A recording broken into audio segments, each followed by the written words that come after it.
Will the Antichrist be gay? You know, I have always thought so. In many discussions with people online and in the church or in a prayer group, when people start talking about, well, who could be the Antichrist?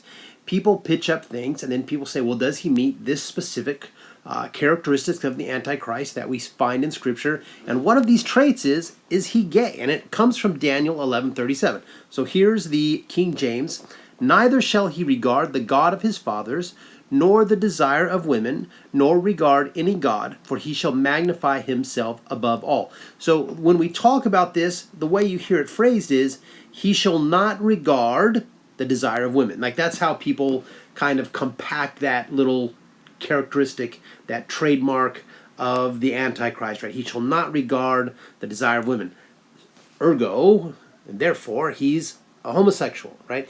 And so this is, well, is he a homosexual? Is he and so people talk about this in this discussion of who might be the Antichrist. Well, is he a homosexual? Is he from this particular region? Did he come from the seed? So then we talk about this.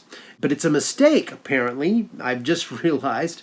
And when I explain this to you, it's going to make plenty of sense. Now let me go to this commentary. Here is a Blue Letter Bible, an excellent website. Daniel 11:37, right? So the desire of women. So you see here, it's Hebrews 25:32. So boom, I just poke that, and they're going to take me straight to the Strong's listing for Hebrews 25:32. And so here you can see how it's been used. 12 times is the word pleasant and some other. But look down here in this commentary here. The delight of women. This is to be understood as the context shows it must, of some idol, especially worshipped by the Syrian women, such as Astarte or Anaitis. So here they're saying this desire, this delight of women, this desire of women, he shall not regard the delight of women, the pleasantness of women. They're saying the things in which women delight, which is a type of idol, a type of god, a demon that women worship. Like, he won't pay any attention to that. So now suddenly, in the context, as they suggest here in this commentary, it makes much more sense. So let's go back to it.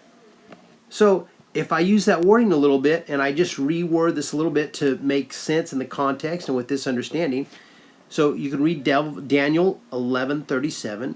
So now you can read Daniel 11:37, a little something like this. He will not have any concern for the God his forefathers worshipped, nor the God preferred by women, nor any God at all, because he will magnify himself above all gods. So now you see, it makes perfect sense.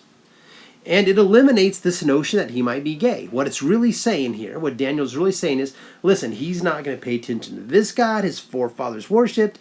He's not going to pay attention to any gods that women prefer to worship, or any God at all. Why?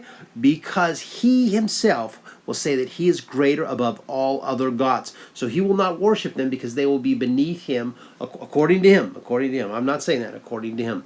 So suddenly we realize that the Antichrist can be a straight man. He does not need to be gay, because there's no other passage that I'm aware of saying that the Antichrist will be a homosexual person. So this is the man from Modesto, reminding you as always to pray or be defeated.